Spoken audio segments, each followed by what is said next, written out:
Welcome back to the Home Path Podcast. This is Raphael, and today I'm going to be talking about the home buying timeline. How long does it really take to buy a home? Because I think most of the time you're out on a Sunday and pull up to a open house and you fall in love with it. You haven't been pre-qualified. You don't know anything about your credit report, your financials. If you have done your taxes this year, what did you make? And how much money do you have for a down payment, or what program you're going to go with? Because some homes may not qualify for first-time home buyer. They have to go conventional for whatever reason. And this is really, really important for you to wrap your head around this. And I can't tell you how many times my phone rings around this time of year where people get a notice of the rent increase and then they freak out because it's like $500 more than what they paid.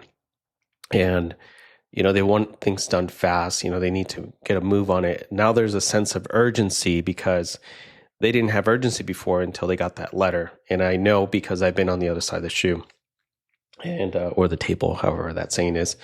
And a lot of times when you work at a job, it's not like you get an extra $500 a month because your rent went up. This is where people need to start facing reality that if your rent goes up by $500, you need to figure out how to, one, get a raise and, go buy a course to improve your skills and generate an additional, $500 to $1,000 a month, because what's going to happen is that it's going to start eating up into your daily living. And if you don't wake up to that fact, it's just going to dwindle down over the years. And I've been there, where it takes you down to a pit because, rent is going up. So then you start questioning everything, right? Where, what is the meaning of life and why am I even doing this? And then if you have a family, they depend on you. So they're looking at you for all the answers. And as a provider, you have to figure things out. So the first thing you have to figure out is, what is the timeline? I mean, if you're remotely interested in buying a home, you need to figure out what your timeline is from where you are to where you want to be. So you can reverse engineer that. You have to get absolute clarity, because if you don't, you're just, guessing, and it's not going to pay off to just guess. So you have to get pre-qualified. That's the first thing. You have to know your numbers. I know it's really nice and exciting and makes you feel all warm and fuzzy to go look around, at open houses. But if your intention is to really buy, then what you should do is get yourself pre-qualified, go find a lender, bank, or whatever you want. Particularly, we chose to become mortgage brokers, kind of like wholesale, kind of like Costco of mortgages, where depending on your situation, we work with about, 100 different lenders who can help you. When you go to your traditional bank, you have to qualify. Everything has to be A++, and that's just going to be something that doesn't really work out, because, a lot of times you have to have everything correct, from all the paperwork to your credit score.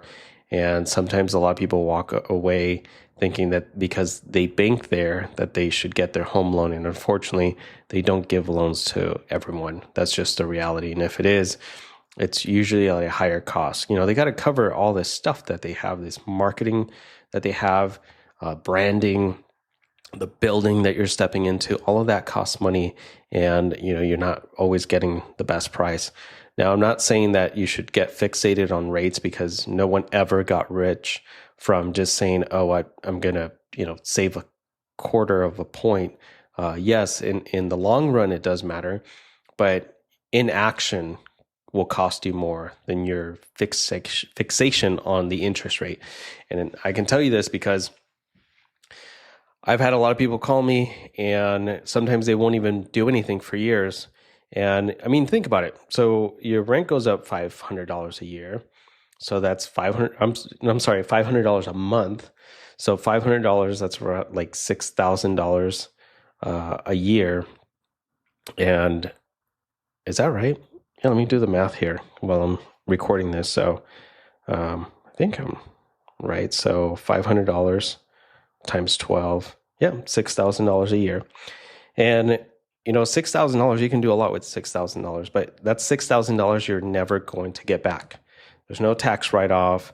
There's no equity in it. It's just you keep doing that until you finally give up or move somewhere else.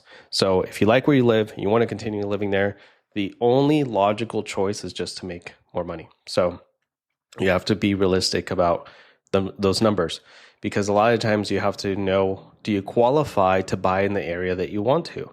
And a lot of the times, the way things are going is that you can't. You can't qualify to live in a coastal area if you continue, making the same amount of money. You may be able to somewhat afford the rent, but for the payment, with depending on the interest rate and prices that continue to go up, you're priced out. And the only logical thing for you to do is to move in. And sometimes that's a really hard pill for people to swallow, because a lot of times they'll say, nope, I don't want to go. And that's okay. And then you just continue doing the same thing you're doing, paying your rent, donate it, give it away. But if you have the ability, if you have the capacity and you can buy, it's definitely going to help you in the long run, because you're not going to see that next year. I just recently got a text message from a client who made their first mortgage payment and said, thank you, because this is one of the individuals who kept getting a rent increase notice and would call me every January, tell me the same thing, and then call me again the next year and the next year. So it took us 3 years to get them into a home. But it is ultimately up to you when you finally say enough is enough, and you're going to have to move to an area that you can afford, or that you can afford with what you can. I can't change your career for you. Only you can. So the numbers will be what they will be. But once you get pre-qualified, then you're going to go look for a home. You have to work with the realtor. And from there, you have to submit an offer. They may like your offer, not like your offer, and counter back and say, you know what, we want to change our terms. And this can go back and forth for maybe a week or two, and depending on holidays and weekends and things like that.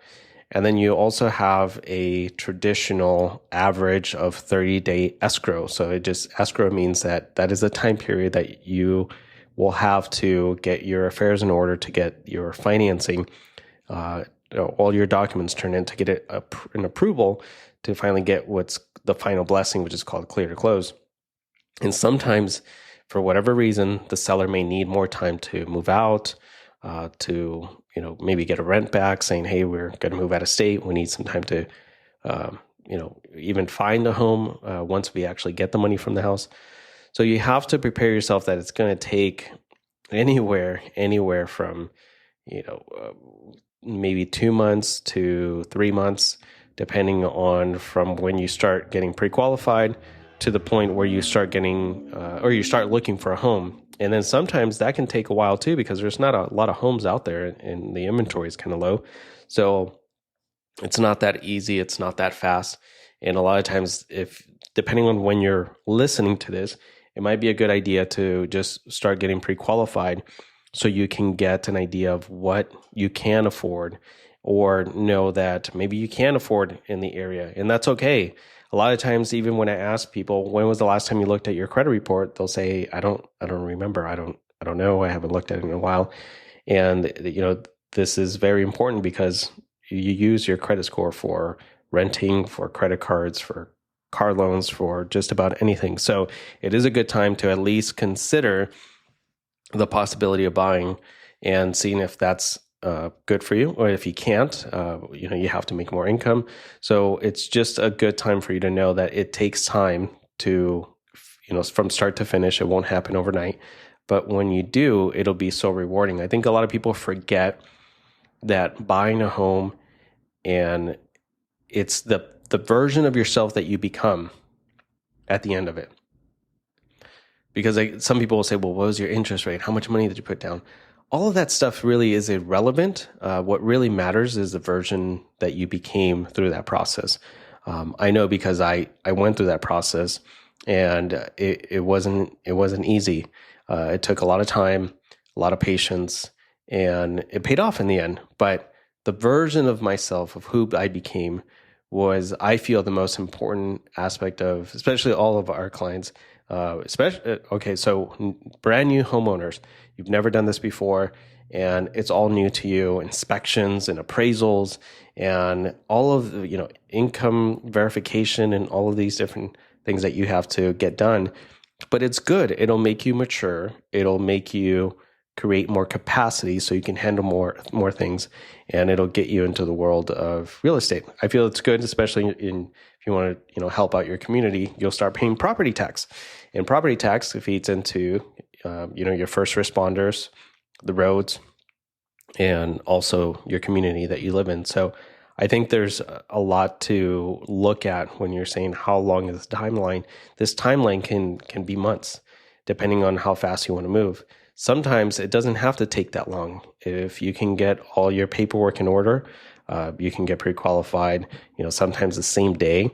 You can submit an offer that same day, and you can, depending on the seller, go into escrow, let's say in the next 48 hours. It can happen, but realistically, for most people, they have these super high expectations, or they say they want to, live in a certain area, and then they, look at so many homes and then realize that they're just going to go live somewhere else. So I think the more realistic you are with yourself and your expectations, the sooner you're going to get yourself into a home.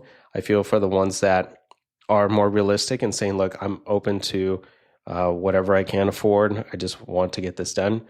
And I feel like those type of clients that we work with or that I've seen is that they get into a home a lot faster because they're more decisive. So being more decisive is going to get you into your home faster.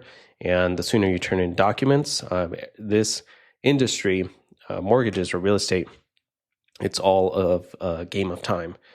There's a saying that says time kills loans. So the longer you take to turn in your documents or fill out forms or do what you need to do, what's required from you, it's going to take you longer to get this done. So hopefully that helps give you some clarity. And the best thing I can tell you is go check your credit report, go look at your finances, go get pre-qualified, and start looking at homes. If you're able to do it, this is your time. So that's all I got for you, and I'll see you on the next episode.